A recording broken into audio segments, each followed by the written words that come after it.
Evimizdeki malzemelerle kendi koltuk rolonumuzu yapıyoruz.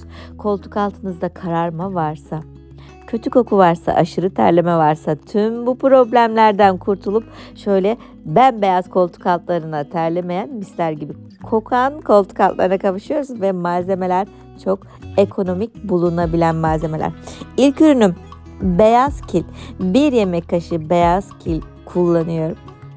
Özellikle fazla yağ ciltten atacak, cildi aydınlatacak. Diğer ürün nişasta. 1 yemek kaşığı da mısır nişastasından ilave ediyorum. Bu da cildimizi çok güzel aydınlatacak. O bakterilerle çok güzel savaşacak. Kötü kokuyu ortadan giderecek. Diğer ürün karbonat, özellikle cilt rengini açmada en etkili ürünlerden bir tanesi. 1 yemek kaşığı da karbonat ilavesi yapıyorum. Bakın bu 3 üründe evde kolaylıkla bulunabilen, fiyatı çok uygun olan 3 ürün ve kullandığınızda bu tarifi, bu ev yapımı doğal rolon tarifini düzenli olarak kullandığınızda cilt renginizin açıldığını, kötü kokuların gittiğini, misler gibi koktuğunuzu göreceksiniz. Kokunun daha güzel olmasını sağlayacağız. Neyle? Onu da Hindistan cevizi yağıyla. Hem koltuk altımıza gerekli nemi vereceğiz, bakımı yapacağız, hem de misler gibi koksun istiyoruz. O yüzden 2 yemek kaşığı ölçüsünde de Hindistan cevizi yağından ilave ediyorum.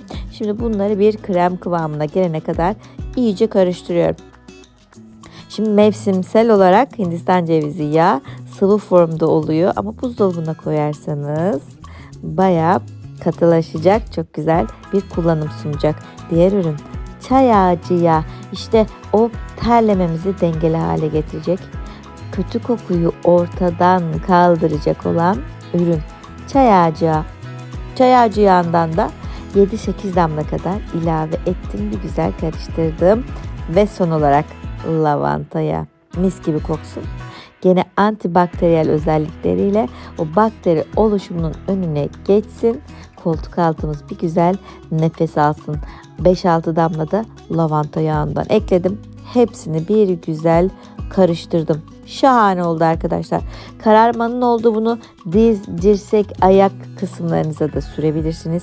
Ama biz çok güzel bir koltuk altı rolonu yaptık. 2 tane küçük ayrı kaba aktarıyorum.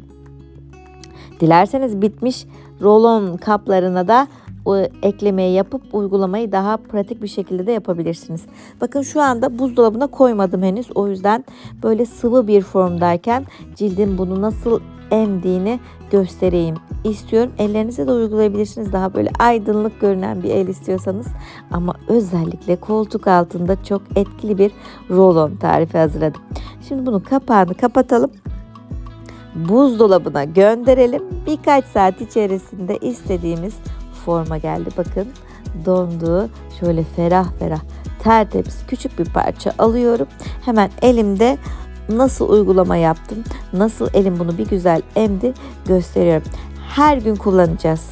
İlk başlarda koku geçmedi mi diyeceksiniz ama birkaç gün ardı ardına kullandıktan sonra bir daha rolon deodorant alma ihtiyacı duymayacağınızı düşünüyorum.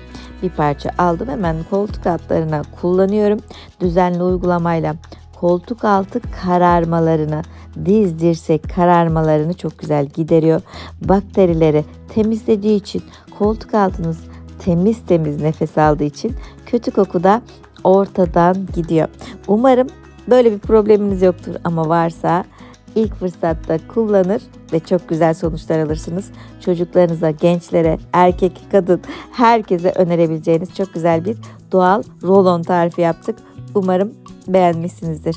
Hobifan YouTube kanalıma abone olun. Kendinize iyi bakın. Bay bay.